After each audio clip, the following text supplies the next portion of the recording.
আমরা প্রধানমন্ত্রীর কাছে বিনীত অনুরোধ, আমরা চাকরি তো সরকারি করি তো স্যার, আমরা জানটা পারতো না স্যার, আমরা চলার কোনো উপায়ই নাই।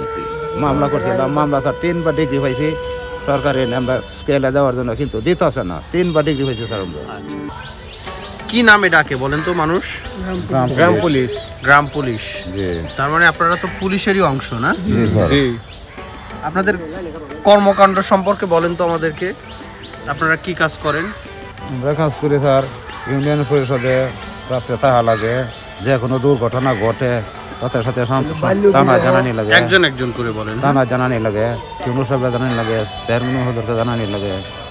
আচ্ছা, তার মানে আপনাদের মূলত কাজ হলো আপনারা গ্রাম পর্যায়ে যে সমস্ত ঘটনা ঘটে, যে কোনো তথ্য আদান প্রদান, সেগুলো আপনারা থানাকে, ইওনো সাহেবকে, জি স্যার, এদেরকে বলেন, থানার ওসি সাহেবকে মানে পুলিশকে এবং ইওনোকে মানে সরকারি কর্মকর্তাদের আপনারা ইনফর্ম করেন। জি স্যার। আপনার কি আইডিয়া আছে যে কতজন আপনারা এই পুলিশ? প্রায় 47,000। প্রায় 47,000 সারা বাংলাদেশে। এবং আপনারা তো নিঃসন্দেহে বাংলাদেশের প্রত্যন্ত অঞ্চলের তথ্য সবকিছু আপনারা জানেন। জি। কাজ তো আমরা স্যার অভাব নাই স্যার, অনেক কিছু কাম দেখছি স্যার, বেতন স্যার আমরা পাইতেছি না স্যার।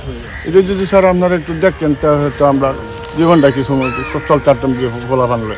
এছাড়া তো স্যার আমরা কোনো উপায় নেই স্যার। কিন্তু আপনারা তো তারপরে সরকারি চাকরি করতেছেন, তো আপনারা তো নিঃসন্দেহে অনেক সুখী থাকার কথা, কারণ আপনারা সরকারি চাকরিজীবী। স্যার সুখী কীভাবে থাকবো স্যার, আমরা সন্তুষ্ট বেতন পাচ্ছি স্যার, পরিষদের অংশে 7 মাসের বেতন পাই স্যার। বেতনটা হইলে স্যার আমরা শান্তি মতো চলতে পারতাম স্যার। এছাড়া তো আমরা কোনো কেন আপনারা কি প্রতি মাসে বেতন পান? জি না স্যার, পরিষদের অংশে 7 মাসের বাকি। আপনারা যখন চাকরিতে এসেছেন তখন কি এভাবে বলা হয়নি যে বেতন কিভাবে দিবে? স্যার বলা হয়েছে তো, বলা হয়েছে 3 মাস পর দিত। একসময় তো স্যার আমরা যে সময় চাকরি নিয়েছি 6 মাস পরে দিছে স্যার, এখন তো একটু আগে 3 মাস পর, কিন্তু কাজ আরও বেশি স্যার। এরপরেও বেতনটা কম, পরিষদের অংশে 7 মাস বাকি স্যার, আমরা এই বেতনটা দিতেছেন। ও আচ্ছা, 3 মাস ছিল, এখন 7 মাস হয়েছে। পরিষদের অংশটা, সরকারের অংশটা দিয়ে দিতে স্যার। আচ্ছা, সরকারেরটা দিয়ে দিছে, পরিষদটা কি সরকারের না? সবচেয়ে বড় কষ্টজনক কথা হচ্ছে স্যার, আমরা আমাদের যতক্ষণ জাতীয় স্কেল করা না হয় ততক্ষণ আমাদের শান্তি হবে না। কারণ হচ্ছে গা আমাদের বেতনটা একবারে অল্প, সীমিত বেতন। কারণ এই 6,500 টাকার বেতন দিয়ে একটা লোকের ফ্যামিলির মধ্যে কোনো কিছু হয় না বর্তমান সময়ে। হ্যাঁ, কারণ সকল কিছুর মূল্য তো বাড়তি, সকল পণ্যের দাম বাড়তি। আর এই দাম হিসাবে চিন্তা করলে আমাদের যে বেতন, এই বেতনে আমাদের কোনো কিছু হয় না। তাই পাশাপাশি বাচ্চা কাচ্চা আছে, তাদের লেখাপড়া করা থেকে খুব কষ্ট হয়। বিশেষ করে আমাদের গ্রাম পুলিশের বাচ্চারাকে লেখাপড়া করার কোনো ইয়াই নাই। আপনাদের গ্রাম পুলিশের জন্য কি আলাদা কোনো স্কুল? না, আলাদা কোনো স্থান নাই, আলাদা কোনো কিছুতে কোনো সুযোগ সুবিধা আমাদের নাই। তবে সবচেয়ে বড় ব্যর্থতা হচ্ছে গা সরকার দাফে থেকে আমাদেরকে বলতেছে দিবে, কিন্তু কেন দিতেছে একমাত্র সরকারের ইচ্ছাটা। হ্যাঁ, উনি জানতেছে ভালো।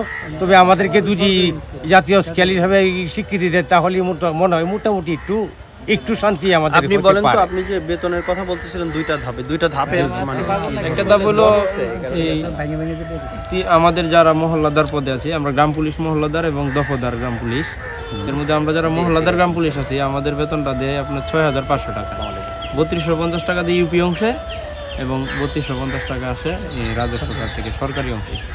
দুইটা ধাপে আমাদের বেতনটা দেয়। তবে সরকারি অংশে যে বেতনটা, এটা আবার মাসে মনে হয় চলে আসে, 3 মাস পর যে আমাদের দেওয়ার কথা এটা দেওয়া দেয়। এবং ইউপি অংশের যে বেতনটা এটা আমরা পাই না সঠিক সময়। আচ্ছা, মানে সরকারি যেটা সেটা আপনারা পেয়ে যাচ্ছেন? সরকারিটা পেয়ে যায়। বাট ইউপি এটা দিচ্ছে কারা? ইউপি চেয়ারম্যান, ইউনিয়ন পরিষদ দিচ্ছে, ইউনিয়ন পরিষদের ইউনুসের মাধ্যমে হয় স্যার। এটা মনে করেন দুইটা ধাপে হয়। প্রথমত আমরা 3,500 টাকা যে বেতনটা, এটা হচ্ছে দফদারের ইউনিয়ন পরিষদ থেকে পায়। আর যে আমরা মহল্লাদার আছি আমরা পাই আপনার 3,250 টাকা। তো দুই ধাপ মিলায়া, দুই খাত মিলায়া আমাদের কি আপনাদের শুধু এই অঞ্চলে নাকি সারা বাংলাদেশে? সারা বাংলাদেশে একই অবস্থা স্যার। একইভাবে? জি স্যার, আমরা গ্রাম পুলিশ সারা বাংলাদেশে যেরকম কাজ করি স্যার, ঠিক সেরকম আমরা এই দুনো সাইড থেকে বেতনটা আমরা সম্পূর্ণ না পাওয়ায় মোটামুটি আমাদের ফ্যামিলিটা খুব কষ্টে আমরা দিন যাপন করি স্যার। তো এখানে আমাদের সবচেয়ে সমস্যা হচ্ছে যে আমরা যদি প্রত্যেক মাসে দুনো অংশের টাকাটা মোটামুটি একসঙ্গে পাইতাম, তো আমরা ফ্যামিলিটা নিয়ে মোটামুটি চলতে পারতাম। 3,250 টাকা স্যার যদি আমাদের সরকারি ভাতাটা লাগে, তো সরকারি বেতনটা তো 3,250 টাকা আমাদের পকেট খরচও অনেক ফ্যামিলি চলে না। তো আমরা একটা ফ্যামিলি নিয়ে স্যার চলাটা খুব আমাদের কষ্টকর হয়। আমাদের দুটোটা যদি উভয়ে একাত্র হয়ে একসঙ্গেই লাগতো 6,500 টাকা, প্লাস ওই আমাদের একটা ভাতা আছে, থানায় আসা যাওয়া, এটা 1200 টাকা পড়ে, 300 টাকা আমাদের ভাতাটা, সেই ভাতাটাও আমরা সম্পূর্ণ ক্লিয়ার হচ্ছে না। তো বিষয়টা হচ্ছে স্যার, আমরা এই যে সেই ভাতাগুলি না পাওয়ার পরে আমাদের একটা ভিজিটি কার্ড থাকে, সেই কার্ডটা অনেক সময় দেখা যায় অনেক সুবিধাতে আমরা পাই না। সেই ক্ষেত্রে মিলে আমরা মোটামুটি গ্রাম পুলিশ যারা আছে, গ্রাম পুলিশ বাহিনী, আমরা গ্রাম পুলিশ ভাইয়েরা সব মিলাই এইটুকু নিয়ে আমরা সন্তুষ্ট। তো আরেকটা জিনিস বলবেন তো, যে অনেক সময় আমরা দেখতে পাই যে গ্রাম পুলিশরা ডিউটির পাশাপাশি তারা তো নিজস্ব বিজনেস করে, নিজস্ব ব্যবসা করে, এলাকায় তো এক একজন এক একটা কর্মে লিপ্ত থাকে, আসলে সেটা কি সঠিক নাকি আপনারা 24 ঘন্টা আপনারা? স্যার বিষয়টা হচ্ছে এটা সুযোগ সুবিধাটা আগে ছিল, যখন আমাদের ডিউটি কম ছিল স্যার, তখন আমরা এই সুযোগটা ব্যবহার করতে পারছি, কিন্তু এখন আর সেই সুযোগটা আমরা পাচ্ছি না।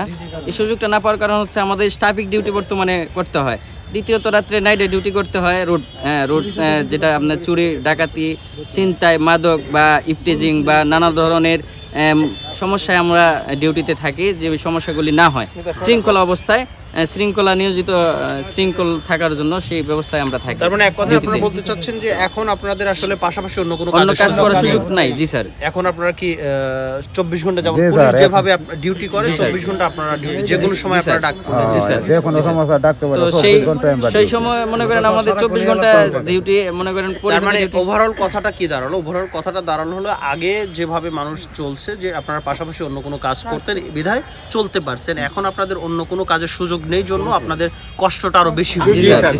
আমাদের যে আগে যে গ্রাম পুলিশ অথবা এই চৌকিদার ছিলেন, ওনাদের কাজের গুরুত্ব আগে কম ছিল, তারা মানে পারিবারিক কাজ করে চলতে পারছে।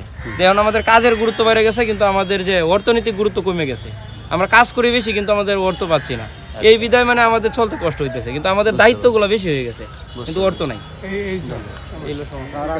আপনি কি দায়িত্বে আছেন? আমি তো মহল্লাদারি। মহল্লাদারি মানে কি? গ্রাম পুলিশে। বলেন। আর আমরা প্রধানমন্ত্রীর কাছে বিনীত অনুরোধ, আমরা চাকরি তো সরকারি করি, তো স্যার আমরা জানটা বাঁচতো না, স্যার আমরা চলার কোনো উপায়ই নাই।